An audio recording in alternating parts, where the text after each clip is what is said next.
I'm Spanish on both sides. I spoke Castellano and Catalan growing up, and I went to school in Southern California. Growing up Latino, what they call British Mexicans in LA, you don't really have to learn English.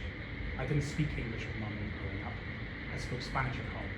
I learned English by watching television.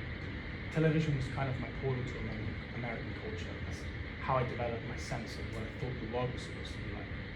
It's why I like traditional Christmases and stuff. I didn't grow up with those things. I did not grow up with pot roast dinners, things like that. Everyone else had pot roast dinners and whatever, and we would have carne asada dinners and tortilla de patatas and empanadillas. In school, I was put in a bilingual education because it was California, very liberal, progressive, blah, blah, blah. It's these people who think it must be hard to learn a second language, so we're going to slowly transition you to have half of your classes being Spanish. Really what it was a form of segregation, because I wasn't in the classes with the white kids, I was in the classes with the brown kids. It wasn't like grade level in a different language, it was very, very remedial.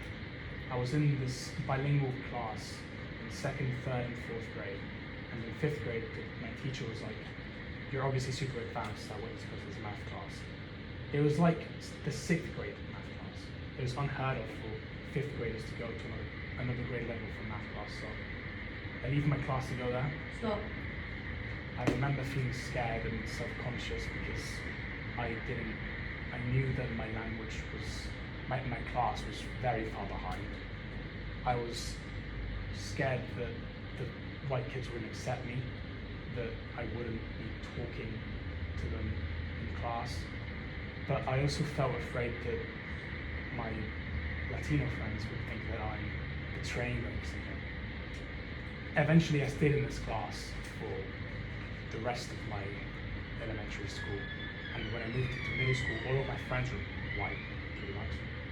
And all the Latino kids would come to me and say, why are you so white? Why are you so walking with the white kids? Why are you talk so white? Why are you puto gringo, which is what they call me.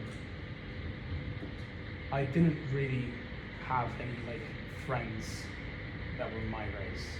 All of my friends were white, and I could understand them. I related to their humor, and I saw everything that they saw, and I laughed at them with friends and stuff. But it wasn't the same. They would drop things into conversation, like having Christmas dinners and pot roast and green beans, and then I would be like, oh, okay. I didn't really relate to that.